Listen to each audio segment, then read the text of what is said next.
Voilà, donc Sylvain, je te laisse la main. Merci. À toi de jouer. Ok, merci. Eh ben, bienvenue à tous et merci de votre présentation. Je suis très heureux de voir qu'il y a autant de personnes qui sont intéressées par les ressources pédagogiques sur le LoRa et le LoRaWAN et l'IoT d'une façon générale. Alors, l'agenda du jour pour cette présentation qui va durer donc, comme l'a dit Jean-Michel, une trentaine de minutes. Je vais faire une courte présentation de l'université et puis une courte présentation de mon rôle dans cette université. Ensuite, on expliquera un cas d'usage qui est comment nous, on est venu à créer des ressources pédagogiques sur le LoRa et sur le LoRaWAN. Et ce cas d'usage, vous verrez, c'est peut-être un cas d'usage que vous verrez, vous, en tant qu'industriel, ou que vous allez voir à l'avenir. Ensuite, on va rentrer dans le vif du sujet. Le vif du sujet, c'est comment on peut se former et comment on peut trouver une solution pour se former efficacement en LoRaWAN. Et puis, en plus des ressources que l'on trouve sur le web, on va faire une présentation un petit peu plus dans le détail de ce que nous, en tant qu'Université de Savoie, on peut vous proposer avec des ressources qu'on considère comme optimales et efficaces. Alors, l'Université de Savoie-Mont-Blanc, c'est un campus qui est situé à Chambéry, sur le campus de Technolac. Et on dispense dans les matières numériques trois masters. Un master électronique, système embarqué et télécommunications, un master télécom et réseau informatique et un master informatique. Et dans ces trois masters, on parle d'IoT et particulièrement, depuis quelques années, de LoRa et de LoRaWAN. Alors pour ma part, moi, depuis 2006, je suis responsable du premier master, qui est le master électronique, qui est le premier master sur lequel on a axé nos enseignements sur l'IoT. Et ensuite, ça a été étendu au master réseau informatique, au master informatique pour la partie applicative. Avec moi, dans les formations qui seront dispensées à l'université, il y aura aussi Florent Lorne, donc, que je présenterai un petit peu plus tardivement dans la présentation, puisqu'il participera aussi aux différentes formations qui sont présentes, et il est, lui, responsable du Master Télécom et Réseau Informatique. Alors, ce sont des formations qui sont professionnalisantes, c'est-à-dire qu'elles sont tournées vers l'entreprise, avec une centaine d'étudiants en alternance dans ces trois filières. Alors, comment est-ce que nous, on est amené à faire du LoRa et du LoRaWAN? Alors, on est parti d'un cas d'usage qui était d'abord un projet universitaire. Et ce projet universitaire, c'était la création d'un rucher connecté. Alors, au cours des différentes années, on a fait toutes sortes de dispositifs. Donc, voilà un exemple de dispositif qui a été réalisé l'année dernière. C'est un cadre d'apiculture pour lequel il y a ici, en guise d'exemple, de façon très succincte, il y a 128 capteurs de température, et ces capteurs de température nous permettent de donner des zones uniformes de température et qui nous donnent la quantité de couvain qu'il y a à l'intérieur d'une ruche. Cette quantité de couvain, c'est le diagnostic de la santé de la ruche. Et toutes ces données, bien sûr, il faut les transmettre. Il faut les transmettre, et on est dans un cas un peu particulier, qui est un cas d'un rucher, qui est un cas assez commun dans le monde des low power WAN, qui est un cas où il n'y a pas d'alimentation et pas de réseau, pas de Wi-Fi. Alors, les premiers systèmes que l'on a mis en place, ce sont des systèmes 2G, puis 3G, on avait pensé à la 4G, dans quelques années, on pensera à la 5G. Et puis, ensuite, se sont posées des problématiques. Alors, les problématiques, et la première problématique qui a eu lieu, c'était une difficulté de maintenir une couverture réseau. Donc ça, ce n'était pas tellement une problématique sur le site isolé, mais c'était, nous, une problématique en intérieur des bâtiments, parce qu'on n'avait pas une homogénéité de la couverture, notamment dans les salles de travaux pratiques. Et on pouvait se trouver même avec des salles de travail pratiques, avec des zones dans la salle où ça capte et des zones où ça ne capte pas. Donc pédagogiquement, c'était difficile à maintenir un attroupement d'élèves qui se rapprochaient de la fenêtre pour pouvoir avoir de la communication vers l'opérateur. Nous, au départ, on était parti avec un réseau Sigfox. Donc, on avait Sigfox en 2015, quand ce projet a commencé, était un petit peu en avant, je pense, sur le LoRa. En tout cas, commercialement, nous avait attirés. Donc, on s'était orienté vers le réseau Sigfox en essayant non sans mal de prendre des abonnements en tant que structure non commerciale. Et donc, la première difficulté qui était de rajouter de la couverture du réseau a donc pu être solutionnée, nous, grâce au LoRa, puisqu'on pouvait rajouter des gateways. Et ça, c'est une des premières caractéristiques du LoRa qui nous a fait tourner vers cette technologie. Une deuxième difficulté pour nous, en tant qu'université, c'est de gérer des abonnements auprès des opérateurs. Et ça, pédagogiquement et aussi, on va dire financièrement, pour nous, ça a un intérêt, c'est de pouvoir, en LoRaWAN, de créer un réseau totalement privé, c'est-à-dire de s'affranchir totalement d'un opérateur, et ainsi, troisième point, de pouvoir éviter les facturations, non pas par le fait que ça nous coûte moins cher d'éviter un opérateur, parce que dans les cas d'usage, ce n'est pas vrai en réalité, parce que ça nous demande d'acheter plus de gateways, de maintenir et d'administrer les serveurs, donc finalement, ça ne nous coûte pas plus cher, mais ce qu'on n'aime pas à l'université, dans les grosses structures administratives, c'est d'avoir des abonnements qui courent aussi peu cher qu'ils soient, et de savoir quand est-ce qu'ils s'arrêtent et à qui ils sont attribués. Donc ça a été aussi réalisé grâce à faire un réseau privé, donc pas d'abonnement, pas de facturation. Donc, ces trois difficultés qu'on a eues et ces trois solutions qui ont été données par le LoRaWAN, c'est peut-être aussi des solutions qui industriellement ont une réalité et que peut-être vous allez trouver dans vos différents cas d'usage.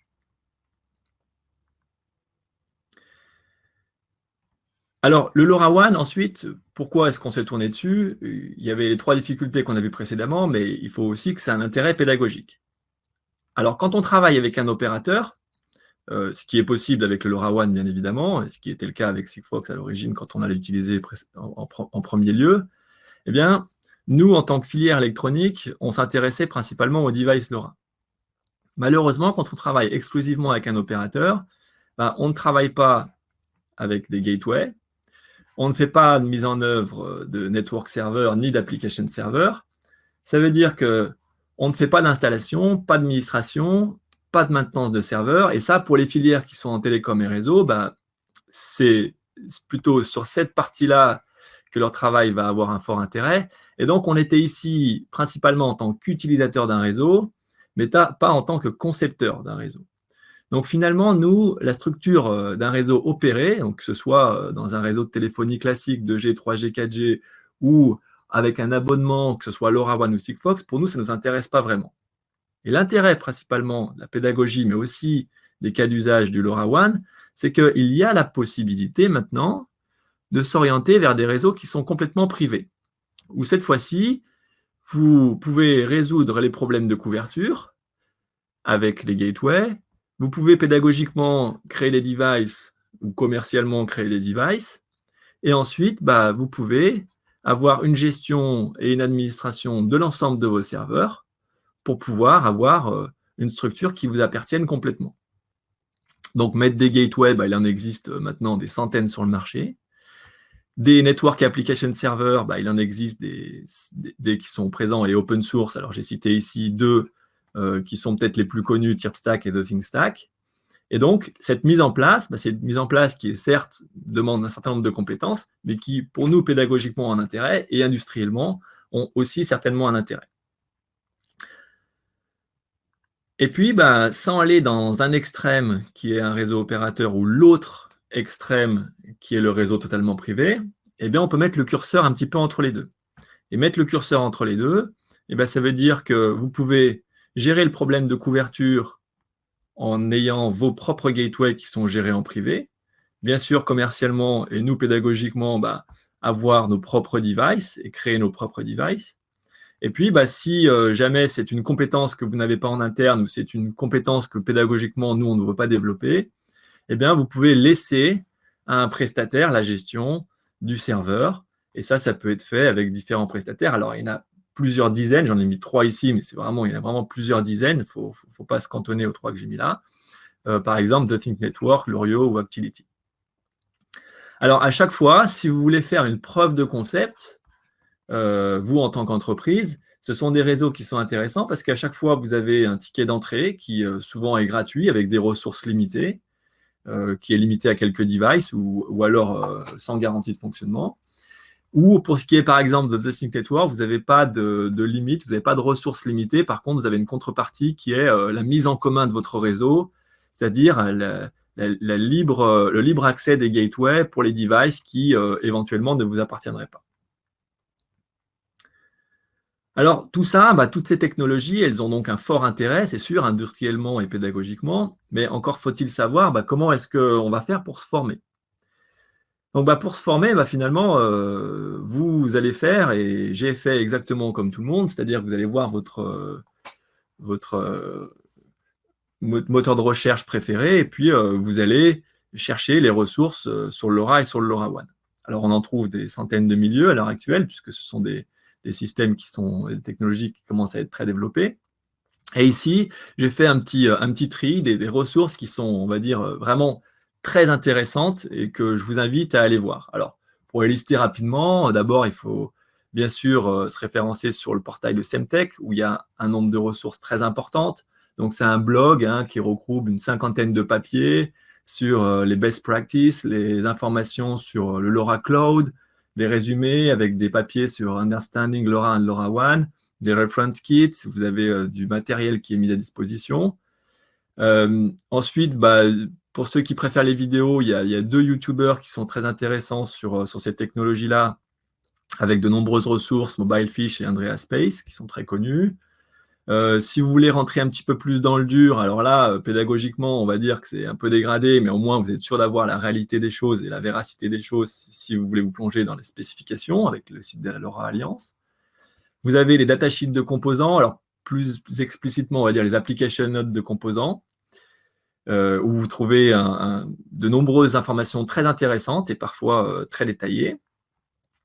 Pour recouper le portail LoRa qui est cité en premier lieu, vous avez aussi la LoRa Academy. Alors, la LoRa Academy, c'est une série de vidéos très qualitatives, un peu trop qualitatives parfois et malheureusement un peu trop rapides aussi. Par contre, vous aurez la chance dans cette LoRa Academy d'avoir des instructeurs de renom dans le monde du LoRaWAN, comme Johan Stocking ou Thomas Telkamp, qui sont vraiment des personnes extrêmement connues dans ce milieu-là et qui pourront vous apporter beaucoup. Et puis, sur Internet, on trouve quelques livres blancs, quelques tutoriels, et puis, alors, livre, je le mets vraiment au singulier parce qu'il n'y en a qu'un et qui est spécifique pour le monde de l'Arduino. Donc, au niveau de la littérature, c'est quand même assez limité. Alors, en fait, quand on veut donc apprendre le LoRa et le LoRaWAN, finalement, on part dans les méandres du web, on picore un petit peu à droite et à gauche. C'est long, c'est très long, ça demande beaucoup d'énergie. Malheureusement, ça demande aussi pas mal de confiance en soi, et puis un peu de connaissance dans le monde de l'IoT, parce qu'à chaque fois que vous trouvez une ressource, ce qui est difficile, c'est de savoir si on est capable de juger de sa valeur. Et pour être capable de juger de sa valeur, il faut avoir déjà un certain niveau dans les connaissances technologiques sur l'IoT. Alors, le premier tri que j'ai fait, ce sont des exemples de ressources qui sont très bonnes techniquement. Alors malheureusement, elles ne sont pas toujours très claires, elles sont même souvent incomplètes, mais ça c'est bien normal parce que souvent ils souhaitent traiter qu'une seule partie du problème, et encore une fois, ils le font très bien. Mais si on regarde l'aspect général de toutes ces ressources, globalement, aller picorer un petit peu à droite à gauche, ça reste des solutions qui sont peu efficaces et qui sont finalement très chères au regard du temps ingénieur que vous allez pouvoir y passer. Alors finalement, cette démarche-là, moi, c'est exactement ce que j'ai fait quand, en 2015, on a décidé de se lancer sur le LoRa et puis qu'on a décidé de faire des cours sur cette technologie à l'université. Et je me suis dit que cette démarche-là, qui n'est pas très gratifiante, eh bien, j'aurais à cœur de vous l'éviter. Alors, depuis 2019, j'ai commencé à écrire un document. Au départ, c'était un document qui était un simple recueil de choses, à savoir sur le LoRa et le LoRaWAN. En gros, j'avais remis une pierre à l'édifice de toutes les ressources, on va dire, moyennes qu'on pouvait trouver sur le web. Et puis, au fil des versions, je suis passé très rapidement à une véritable explication dans le détail de tout ce que je n'avais pas pu trouver sur le web. Et sur ce document-là, je me suis fixé une règle, c'était que tout ce que je mettais dans le document pouvait servir à faire de la mise en œuvre. Donc, ne pas rentrer trop dans le détail, ne pas faire de la théorie ou de la théorie mathématique pour la beauté de la modulation, on l'aura. Par contre, faire de la théorie quand le détail qu'on va en ressortir est un détail qui va permettre de faire fonctionner l'ensemble de la transmission et donc de le mettre en œuvre. Alors, ça nous amène à cette première ressource pédagogique qui est à disposition. Donc, j'ai mis le lien ici. C'est une ressource pédagogique qui est gratuite. Elle fait à peu près 120 pages. Vous avez à chaque fin de livre les différentes mises à jour et les différentes évolutions qu'il y a eu d'une mise à jour à l'autre. Elle est libre d'utilisation et vous pouvez donc la télécharger gratuitement. Alors, la dernière version, elle date du mois de janvier 2021. Si vous la téléchargez aujourd'hui, ce sera la dernière version du mois d'octobre parce qu'elle est en cours de relecture et elle sera disponible dans les prochains jours. Ceci dit, la version du mois d'octobre, il y a quelques évolutions, mais ce n'est pas non plus une révolution. Alors, Sleeve, il se veut collaboratif et pour l'instant, il est uniquement en français. Et il y a tout ce que j'aurais, moi, aimé avoir quand j'ai commencé mon apprentissage sur le LoRaWAN. Alors, qu'est-ce qu'il y a exactement dans ce livre? Donc, je ressors ici un schéma qui est assez représentatif d'une architecture LoRaWAN. Et c'est un schéma qu'on retrouve souvent dans les explications des ressources pédagogiques. Donc, à gauche, on retrouve les devices qui transmettent de l'information. Et puis, en bas à droite, on retrouve ici l'utilisateur qui récupère ces informations. Donc, premièrement, on va voir les propriétés d'un système embarqué dans le monde de l'IoT. Et puis, on verra comment le protocole LoRa, lui, il peut résoudre les problématiques de portée et de consommation. Ensuite, on rappellera toutes les notions nécessaires à la compréhension du cours. Et ça sera toutes les notions de transmission radio entre les deux éléments qui sont le device et la gateway. Et ça, ça va nous permettre d'être plus à l'aise avec l'étude des documentations constructeurs qu'on va être amené à utiliser dans le cours. Ensuite, on verra la modulation LoRa, donc la couche physique. Et puis, on va rentrer dans le vif du sujet avec la compréhension de cette modulation radiofréquence. Et on va expliquer la différence et la complémentarité avec le protocole LoRaWAN. Donc le LoRaWAN, lui, il va permettre la transmission de l'information de bout en bout, via la gateway jusqu'à l'application server. Et à partir de là, quand on aura fait ce chapitre, déjà, on saura mettre en œuvre un réseau complet et on saura faire une transmission de données depuis un device jusqu'au serveur. Alors, mais cette transmission, elle peut être faite, comme on l'a vu tout à l'heure, elle peut être faite avec des architectures réseau qui sont différentes. On va donc expliquer les types de réseaux. Donc, les réseaux opérés, les réseaux privés, les réseaux hybrides. Et puis, pour chacun d'entre eux, on va voir les avantages. Et puis, on verra aussi, bien sûr, les inconvénients. Un chapitre qui rentre un petit peu plus dans le détail, mais qui peut être pertinent pour les phases de débugage, c'est l'analyse des trames LoRa et LoRaWAN. Ensuite, on va s'intéresser à récupérer les données pour les mettre sur notre propre application. Alors ici, on parle bien d'IoT, mais on quitte brièvement le monde spécifique du LoRa et du LoRaWAN parce que finalement, tout ce qui est à droite de mon double trait ici ne fait plus partie du monde du LoRaWAN, mais fait partie simplement du monde de l'IoT. Ensuite, on va s'intéresser, on va revenir dans le monde du LoRaWAN et puis on va expliquer dans le chapitre 8 comment on peut concevoir soi-même son device LoRa. Alors, on ne s'intéressera pas du tout au système existant pour développer son application, mais on va s'intéresser ici aux technologies qui existent et qui composent un device LoRa. Donc, ce ne sera pas un listing de tous les devices LoRa qui existent, ce sera vraiment un listing des technologies existantes pour créer son propre device. On va se poser la même question, mais cette fois-ci pour le serveur. En gros, comment créer notre propre serveur LoRaWAN, principalement pour pouvoir créer un réseau privé. Et enfin, dans la même idée, on va se poser la question de comment réaliser sa propre application pour pouvoir mettre à disposition les données à un utilisateur, et donc éventuellement sous forme de dashboard. Donc c'est un programme qui est assez chargé, c'est assez complet. Est-ce que pour autant, c'est la meilleure ressource? Alors, évidemment non. De toute façon, quand on met à disposition une ressource, on peut juger son degré de pertinence de différentes façons. D'abord, ça dépend de la personne qui apprend. Donc, il y a des personnes qui sont plus à l'aise avec un contenu textuel, des personnes qui sont plus à l'aise avec de la vidéo, des personnes qui sont plus à l'aise en face-à-face, d'autres qui sont plus à l'aise à faire de l'apprentissage par projet. Et ça, ça dépend éventuellement de l'apprenant et ça dépend donc de chacun d'entre nous. Et puis, ça dépend aussi, bien sûr, du contenu. Il y a des contenus qui se prêtent plus à du texte, d'autres qui se prêtent plus à de la vidéo et d'autres qui se prêtent plus à du face-à-face. Le texte, par exemple, pour les explications de contexte, dès lors qu'il y a du calcul ou quand on va raisonner sur des graphiques, ça sera beaucoup plus intéressant d'avoir ça sous forme textuelle. Et puis en revanche, quand il va falloir faire de la démonstration avec des choses très visuelles, avec des images qui doivent bouger, des images qui bougent, c'est de la vidéo. Et donc, ça sera beaucoup plus simple de faire de l'apprentissage de ce type d'information avec de la vidéo. Et donc, on a eu l'idée de produire une deuxième ressource pédagogique qui est à disposition aussi aujourd'hui, qui est une vidéo. Alors, cette vidéo, elle reprend l'ensemble des chapitres qui ont été vus dans le livre, mais il y a aussi, en plus, toute une série de démonstrations qui étaient difficilement réalisables dans un livre, des explications supplémentaires qui étaient aussi plus adaptées à de la vidéo, et puis bien sûr, toutes les mises en œuvre et configurations de devices, de gateway et de serveurs. Donc, dans le cadre du webinaire, j'ai mis à disposition sur la plateforme d'enseignement 1 heure en aperçu gratuite pour tout le monde.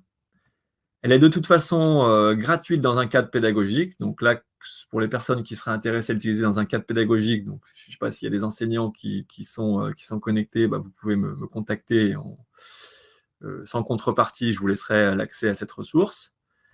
Elle est en ligne, elle est mise à jour régulièrement. Donc là, je pense que depuis ces derniers jours, il y a déjà eu des mises à jour. Il y a 8 heures de vidéo, c'est 120 capsules vidéo qui ont une moyenne de 4 minutes environ. Et dans le cadre de ce webinaire, je vous ai fait un petit coupon de réduction pour ceux qui seraient intéressés. Alors ça, c'est selon moi une ressource qui est assez efficace et optimale. C'est ce que je pense que toute personne qui rentre dans une entreprise et qui veut se former rapidement et efficacement sur LoRa, LoRaWAN, peut, à mon avis, sans aucun problème, considérer et utiliser. Est-ce que c'est pour autant la meilleure ressource? Je vais faire la même remarque que tout à l'heure. Évidemment, non. Dans cette ressource-là, vous avez l'avantage de pouvoir revenir sur les explications autant de fois que vous le voulez. Vous pouvez les relire autant de fois que vous le voulez. Mais malheureusement, le scénario, il est fixe. Il n'y a pas de face-à-face. C'est-à-dire que pour les personnes qui seraient plus à l'aise, soit avec une personne en face d'eux pour avoir un scénario flexible qui répond véritablement à leurs questions, ils ne l'auraient pas avec la vidéo. De plus, on ne peut pas manipuler. En tout cas, si vous voulez manipuler avec ce cours, il vous faut que vous achetiez votre propre matériel et que vous mettiez en place votre propre architecture. Même s'il y a des exemples qui sont donnés, c'est un cours qui n'est pas dédié qui n'est pas présenté sous forme de tutoriel. C'est un cours qui permet de faire de façon générique une implémentation globale d'un réseau LoRa LoRaWAN. Mais il n'est pas spécifique à un objet. Donc, les personnes qui seraient plus amenées à travailler avec l'apprentissage par projet, pour ça, on a mis en place une 3e ressource pédagogique. Donc, cette 3e ressource pédagogique, c'est une formation sur 2 jours. Cette fois-ci, on vous envoie du matériel. Ce matériel, donc, il est constitué d'un device LoRa, d'une gateway, et puis bien sûr de tous les accessoires qui vont ensemble. Tout a été préconfiguré pour que vous puissiez le mettre de façon, entre guillemets, plug and play. Vous est donné un livret de formation, donc c'est à peu près 60 pages qui regroupe une trentaine de manipulations dans le détail. Vous avez bien sûr le cours qui a été précité au préalable, donc les vidéos, et vous avez tous les utilitaires qu'il faut utiliser, les librairies et les ressources logicielles que vous avez besoin. Cette formation qui est sur 2 jours, elle se fait à l'aide de 2 formateurs. Donc, je serai accompagné de Florent Lorne, qui est responsable du Master Télécom et Réseau à l'Université de Savoie. Et pour éviter que vous ayez à utiliser de façon trop importante votre propre PC et vos propres ressources, on met aussi à disposition un serveur pour que vous puissiez produire l'installation de tout ce que vous avez besoin sur une architecture distante pour ressembler le plus possible finalement à la réalité des faits lorsqu'on veut travailler sur un système LoRa LoRaWAN, le serveur étant sur un réseau public. Ici, on vous donne un serveur avec une adresse IP publique, avec un nom de domaine. Alors, donc, avant la formation, vous recevez tout ce matériel. Pendant la formation, vous avez les 2 instructeurs. Il y a 10 participants maximum, donc c'est un fort taux d'encadrement. Et donc, cette formation, elle se veut très personnalisée et qu'elle se veut aussi de gérer de façon au mieux l'hétérogénéité des groupes, parce que quand vous venez, chacun vient avec son propre niveau et il n'y aura pas de cours magistral pendant 2 jours sur la théorie du LoRa et du LoRaWAN. Tout ça, c'est quelque chose qu'on vous fournit auparavant, qui est donné sous forme de vidéo. Et chacun vient un petit peu avec son propre bagage. Si vous venez avec un bagage relativement faible, nous, on a mis, on va dire, une première liste de manipulations qui sont un petit peu réduites et qui vous permettront d'acquérir les principales connaissances de base sur les réseaux. Et quelqu'un qui viendrait avec, on va dire, un bagage beaucoup plus poussé et quelqu'un qui sait déjà un petit peu ce qu'est un réseau LoRaWAN et qui veut avoir des informations supplémentaires avec des manipulations plus précises, eh bien, on vous en propose aussi, puisque on balaye sur ces manipulations, on va le voir dans le transparent d'après, un large spectre de toutes les technologies et de toute l'architecture globale d'un réseau LoRaWAN. Alors, vous avez besoin de quoi pour faire cette formation? Vous, il faut simplement que vous ayez un PC avec une connexion Internet. Bon, ça, j'imagine que si vous êtes là aujourd'hui, vous l'avez déjà. Il vous faut matériellement 2 ports USB et un port Ethernet, non pas sur votre PC, mais il faut que vous ayez un port Ethernet sur votre switch, sur lequel vous vous connectez à Internet, parce qu'il faut qu'on puisse connecter la gateway qui, pour la gateway qu'on a choisie, n'est pas connectable en Wi-Fi. Donc, il faut que vous ayez un port Ethernet à disposition. Bon, tous ceux qui auraient éventuellement des questions pour savoir si leur architecture matérielle peut être en adéquation à la formation, vous n'hésitez pas à me contacter à l'issue de ce webinaire. Alors, qu'est-ce qu'on va y voir dans ces manipulations? Je reprends un peu le même schéma qu'on a vu tout à l'heure. À gauche, on a les devices, et puis à droite, on a l'utilisateur qui va souhaiter, lui, récupérer les données. Donc, on va faire d'abord des tests de transmission entre 2 devices LoRa. Ensuite, on va faire des tests entre un device et une gateway, et ça va nous permettre de vérifier les paramètres fondamentaux d'une transmission LoRa. Donc, la bande passante, les canaux, les spreading factors, le RSSI, le SNR, etc. Vous ferez la configuration de votre propre gateway. Donc, ça, c'est pour qu'elle transmette les données sur les bons serveurs et avec les bons protocoles. Pour les serveurs, on va d'abord utiliser l'incontournable The Think Network lorsqu'on fait de l'apprentissage, et vous enregistrerez votre propre gateway, vos applications et votre propre device. Et sur ces devices, on va faire des tests avec différents modes d'activation, OTA, ABP, et bien sûr, on passera du temps pour définir l'intérêt de ces 2 différents modes d'activation. On va spécifier, on va expliquer les spécificités d'un device de classe A. Vous enverrez alors des trames de toutes sortes, en uplink, en downlink, et puis si vous voulez avoir de l'acquittement, des trames qui sont confirmées, ou sinon des trames qui seront non confirmées. Vous ferez des tests avec de l'adaptive data rate, donc qui permet d'optimiser la puissance d'émission et les débits sur les devices. Alors, si vous ne comprenez pas tout, là, c'est que vous êtes au bon endroit, hein. J'essaie juste de nourrir un peu ceux qui veulent avoir un peu de détails sur ce qu'on va y faire. Vous récupérez vos données depuis l'application server, sur votre propre serveur, et puis vous ferez la même chose dans l'autre sens. Vous enverrez des données depuis votre application pour les recevoir sur votre device. Alors, on fonctionne au début avec une architecture hybride, c'est-à-dire que vous aviez votre propre gateway, mais on a laissé la gestion de la partie serveur à un prestataire, qui a été ici The Think Network.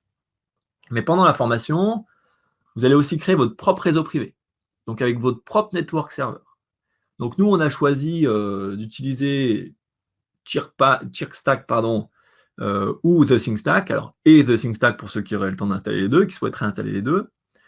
Alors, sur ces 2 serveurs, on fera toutes les manipulations qu'on a faites au préalable avec l'enregistrement des gateways, l'enregistrement des applications, des devices, etc. Et ça, vous n'aurez pas besoin de le faire sur votre propre machine, encore une fois, parce que c'est quelque chose qui va se faire sur le cloud, sur un serveur qu'on vous aura acheté. Et enfin, dernière étape, vous allez créer votre propre application. Donc là, encore une fois, on va juste rapidement sortir du monde du LoRaWAN pour que vous puissiez créer votre propre application, et on va installer des services simples pour avoir des informations qui circulent en MQTT ou en HTTP au choix, avec stockage dans une base de données, et puis la réalisation d'un dashboard, donc d'un tableau de bord, pour que vous puissiez proposer vos données de façon graphique à un utilisateur. Donc, c'est un programme qui est assez complet, qui est assez chargé aussi. Alors, les avantages, c'est que cette formation, le matériel que vous recevez, il est gardé à l'issue de la formation. Donc, c'est une formation qui est payante, évidemment, qui coûte 980 € pour la première formation qui se déroulera au mois de février. Alors, il y aura certainement un petit ajustement de prix d'une centaine d'euros pour la deuxième session qui sera le 4 et 5 mai. Mais bon, pour l'instant, c'est 980 € pour la session du 9 et 10 février. Un effectif réduit, donc 10 personnes avec un encadrement avec 2 tuteurs en permanence sur les 2 jours. Je l'ai dit, un suivi personnalisé et un avancement de chacun à votre rythme, c'est-à-dire qu'on va plutôt fonctionner sous forme de classe inversée, vous qui vous posez des questions et nous qui serons là pour y répondre. plutôt qu'un cours magistral. Et puis, on propose aussi un support technique après la formation. Donc, on vous propose pendant une semaine, puisque vous aurez votre maquette qui sera prête sur votre bureau et que vous pourrez éventuellement continuer les différentes manipulations qui vous seront proposées. On propose un support technique après la formation, simplement que vous puissiez avoir à disposition un interlocuteur pour pouvoir vous débugger, vous dépatouiller d'une situation un petit peu problématique sur laquelle vous seriez mise et pour laquelle vous voudriez avoir des informations. Donc, finalement, on ne vous laisse pas tomber juste après la formation, mais on fait un suivi tout de même. Alors, 2 dates.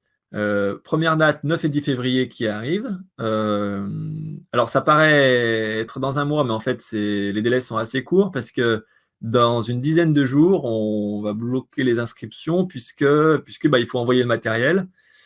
Et donc, l'envoi du matériel, pour être sûr qu'il soit bien là à jour, qu'on vous envoie tout le package et que vous soyez bien organisé, on prend un petit peu d'avance sur cette première session. Donc, c'est le 9 et 10 février. Et puis, il y aura une deuxième session le 4 et 5 mai. Ça, ce sont c'est une formation qui est réalisée avec le service formation continue de l'Université de Savoie. Et donc, c'est une formation qui est éligible à un financement par votre organisme de formation, donc votre opérateur de compétences, l'OPCO. Donc, toutes les sociétés, a priori, peuvent avoir un financement pour leurs salariés pour ce qui concerne cette formation-là. Alors, je résume pour terminer cette présentation. 3 ressources qui sont mises à disposition. Un livre PDF avec un accès gratuit, donc je vous mets le lien qui est ici, mais je vous le remettrai dans le chat tout à l'heure. Deuxième ressource pédagogique, évidemment, quand vous avez accès aux vidéos, vous avez aussi accès aux livres, de toute façon, qui est en accès libre. 8 heures de vidéo avec les 120 vidéos à disposition sous forme de différentes séquences. Et puis, pour de l'apprentissage par projet, 2 jours de formation en ligne avec un formateur, avec du matériel fourni, différentes informations qui sont disponibles aussi sur le lien que je vous mets ici. Mais pour toute information, vous pouvez bien sûr me contacter, soit par email, de façon peut-être plus efficace et plus directe si vous le voulez, directement par téléphone. Aujourd'hui, je serai disponible, et éventuellement par LinkedIn. Voilà, je vous remercie de votre attention, et puis je reste disponible pour répondre à vos questions. Merci à vous.